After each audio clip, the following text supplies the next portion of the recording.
সারা দেশে একটি আলোচনা শুরু হয়েছে, এই সরকার আর কতদিন মেয়াদ আছে। ডক্টর ইউনূস এক সাক্ষাৎকারে, আন্তর্জাতিক পত্রিকার সাক্ষাৎকারে বলেছিলেন 4 বছরের কথা, যদিও পরবর্তীতে ব্যাখ্যায় বলা হয়েছে তিনি 4 বছর মেয়াদের কথা বলেননি, সরকারের মেয়াদ 4 বছর করা হবে সংবিধানের, সেই কথা বলেছেন। কিন্তু সংস্কার করতে কতদিন সময় লাগবে সেই প্রশ্নের উত্তরে তিনি বলেছেন 4 বছরের কম।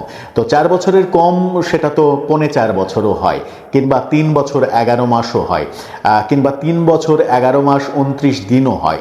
4 বছরের কম সেটা নির্দিষ্টভাবে যখন বলা হয়নি, তখন ধরে নেওয়াই যায় যে 4 বছরের একটা পিরিয়ড এই সরকার মনে মনে ভেবেছিল থাকার। কিন্তু পরিস্থিতি এবং বাস্তবতা পাল্টে গেছে। বাস্তবতা এমনই পাল্টে গেছে যে এই সরকার এখন চাইলেও অনেক দিন থাকতে পারবে না। আইন শৃঙ্খলা পরিস্থিতির এতটাই অবনতি হয়েছে, সেই পরিস্থিতি উন্নতি করতে পারছেন না স্বরাষ্ট্র উপদেষ্টা। কোর্টের অবস্থা যেমন খারাপ, পুলিশের অবস্থা খারাপ, দেশের অলিগলি রাস্তাঘাটে অবস্থা, চুরি ছিনতাই ডাকাতি এরকম ঘটনা প্রতিনিয়ত ঘটছেই। মব জাস্টিস একটা বড় প্রসঙ্গ হয়ে দাঁড়িয়েছে। সরকারের পক্ষ থেকে বলা হয়েছিল যে মব আর হবে না।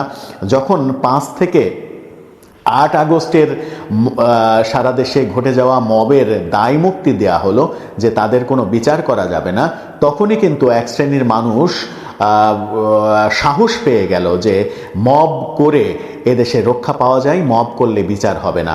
এবং কোনো ক্ষেত্রে মবের পক্ষে সরকারের নীরবতা বলে দেয় যে সরকারের সেখানে সাঁই রয়েছে, একটা উৎসাহ রয়েছে। যেমন ধরা যাক যে মাজার প্রসঙ্গ, মাজারে যেভাবে হামলা হচ্ছে, মাজারে যেভাবে হামলা হতে দেখেছি আমরা একের পর এক। এই তো কদিন আগেও, 2 দিন আগেও শেরপুরে যে ঘটনাটা ঘটলো, একটা বড় দরবার শরীফ, মুর্শিদপুর দরগার শরীফ, সেটা ভেঙে গুড়িয়ে দেওয়া হলো, আগুন দেওয়া হলো। সেই ঘটনা কিন্তু আমরা দেখছি। হিন্দুদের নিয়ে যা হচ্ছে, চিন্ময় প্রভুকে নিয়ে যা হচ্ছে, সেটা আন্তর্জাতিকভাবে এতটাই প্রভাব বিস্তার করেছে যে আন্তর্জাতিক অঙ্গনকে বোঝাতে এখন সরকারকে হিমশিম খেতে হচ্ছে। ভারত একদিকে খেপেছে, ভারত তার সীমান্তে সৈন্য জোগাড় করছে, সৈন্য মিলিটারি আসছে সীমান্তে, এবং শোনা যাচ্ছে 2 লাখের বেশি মিলিটারি ভারতীয় সীমান্তে চলে এসেছে। এরকম পরিস্থিতিতে সরকার কি এরকম অবস্থায় পড়ে গেছে যে ছেড়ে দে মাকে দে বাঁচি, এরকম অবস্থায়? সরকার কি খুব দ্রুত নির্বাচন দিয়ে সরকারের, গণতান্ত্রিক সরকারের হাতে ক্ষমতা হস্তান্তর করে চলে যাবে? তার একটা লক্ষণ গতকালকে দেখা গেছে যে সরকার খুব দ্রুত, সরকারের সঙ্গে বিএনপির যে দূরত্বটা ছিল সেই দূরত্বটা বোধহয় একটু কমেছে। গতকালকে আমরা দেখেছি 21 আগস্টের হামলায়, গ্রেনেড হামলায় সকলকে দায় মুক্তি দেওয়া হয়েছে, সকলকে বেকসুর খালাস দেওয়া হয়েছে আদালত থেকে। এই ঘটনাই প্রমাণ করে যে বিএনপির সঙ্গে যে দূরত্বের সম্পর্ক ছিল সরকারের, সেই দূরত্বটা ঘুচেছে। সেই মামলা থেকে তারেক জিয়াকে খালাস দেওয়া হয়েছে।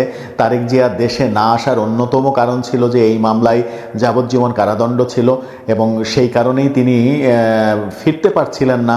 এখন তারেক জিয়ার ফেরার পথটা তৈরি হয়েছে।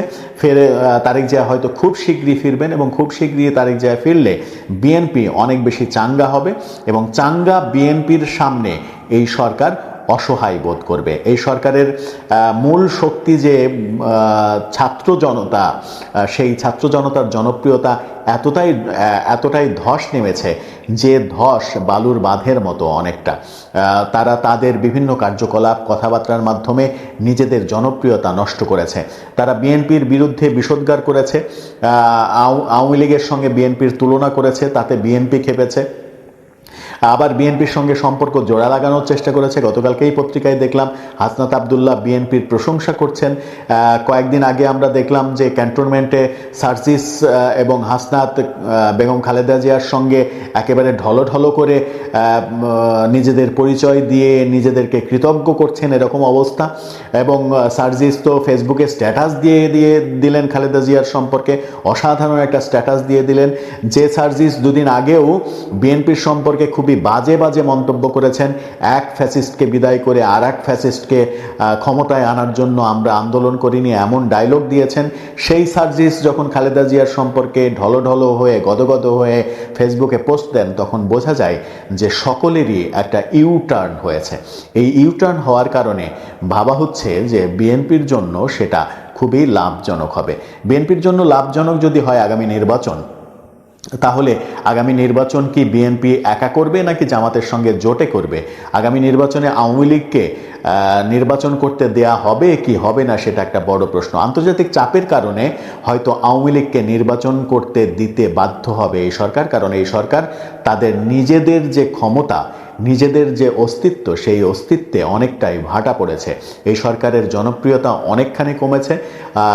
সাধারণ মানুষের কাছে জনপ্রিয়তা একেবারে তলানিতে গিয়েছে, শুধুমাত্র এক দ্রব্যমূল্য এবং আইন শৃঙ্খলা পরিস্থিতির কারণে। সেই কারণে সরকার সাপোর্ট পাবে না সাধারণ মানুষের আওয়ামী লীগের বিরুদ্ধে। এখন যত ধরনের অ্যাকশান নিতে চাইবে, সেই অ্যাকশানে সরকার যে বিচার প্রক্রিয়া শুরু করেছে আওয়ামী লীগের বিরুদ্ধে, সেই বিচার প্রক্রিয়া তারা সম্পন্ন করতে পারবে না। এদিকে সরকারের ভেতরের মানুষদের নিয়ে সরকারের খুবই কাছের মানুষ হিসেবে পরিচিত ইউটিউবার ইলিয়াস হোসেন, সাংবাদিক, তিনি আসিফ নজরুল সম্পর্কে সরকারের প্রধান উপদেষ্টার তথ্য সচিব, তথ্য সেক্রেটারি সম্পর্কে যে মন্তব্য করেছেন এবং আসিফ নজরুলকে ভারতের চর, ভারতের দালাল হিসেবে আখ্যা দিয়েছেন। আসিফ নজরুল বেশ কাঁদো কাঁদো হয়ে সেটার প্রতিবাদ করতে দেখা গেল। প্রধান উপদেষ্টার প্রেস সেক্রেটারি, তাকে সরিয়ে দেওয়ার কথা বলা হলো। এই ব্যাপারগুলো নিজেদের মধ্যে, নিজের ঘরের মধ্যে আগুন জ্বালার মতো অবস্থা তৈরি হয়েছে। আসিফ নজরুল যদি ভারতের চর হন, তাহলে তার উপদেষ্টা পরিষদে বেশি দিন টিকে থাকার কোনো কারণ থাকবে না। আসিফ নজরুল প্রধান উপদেষ্টা হওয়ার স্বপ্ন দেখেছিলেন, এমন কথা সেই ভিডিওতে আমরা দেখেছি। সব মিলিয়ে একটা হযবরল অবস্থা তৈরি হয়েছে এই সরকারের। এই সরকারের হযবরল অবস্থা তৈরি হওয়ার কারণে ওই যে আলোচনাটা, সেই আলোচনাটা উস্কে উঠেছে যে এই সরকার আর কতদিন। আমার মনে হয় যে এই সরকার আর বেশি দিন থাকতে পারবে না। খুব দ্রুতই আগামী বছরের মাঝামাঝির আগেই হয়তো নির্বাচন দিয়ে তারা তাদের মেয়াদ শেষ করবে এবং নির্বাচিত প্রতিনিধিদের কাছে হস্তান্তর করবে তাদের ক্ষমতা। সেই ক্ষেত্রে নির্বাচন যদি হয়, এই মুহূর্তে যদি নির্বাচন হয়, তাহলে আওয়ামী লীগ যদি নির্বাচন করতে পারে, তাহলে আওয়ামী লীগ, বিএনপি, জামাত কারা সুবিধাজনক অবস্থানে থাকবে, সেটা একটা বড় প্রশ্ন এবং খুবই মজার একটা ইনকোয়ারি হতে পারে যে আওয়ামী লীগ, বিএনপি, জামাত সবাই যদি নির্বাচন করে তাহলে নির্বাচনের প্রেক্ষাপটটা কেমন হবে? জামাত বিএনপি কি একজোট হয়ে নির্বাচন করবে? সেই ক্ষেত্রে আওয়ামী লীগ তার সমমনাদের সঙ্গে জোট করে নির্বাচন করবে। ও আমরা গতকালকে দেখলাম চরমনাই পীরের এক অনুষ্ঠানে নুরুল হক নূর গিয়েছেন, সেখানে টুপি মাথায় দিয়ে তিনি বক্তব্য দিচ্ছেন। শোনা যাচ্ছে চরমনাই পীরের সঙ্গে তিনি জোট করবেন, আবার কখনো শোনা যাচ্ছে বিএনপির সঙ্গে তিনি জোট করবেন। তার মানে এখনো ব্যাপারগুলো পরিষ্কার না।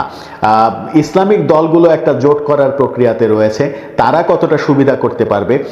কারণ বাংলাদেশে এই সরকার আসার পর 5 আগস্টের আওয়ামী লীগ পতনের পরে ইসলামী শক্তির জনপ্রিয়তা অনেক বেশি, এটা মনে হয়েছিল।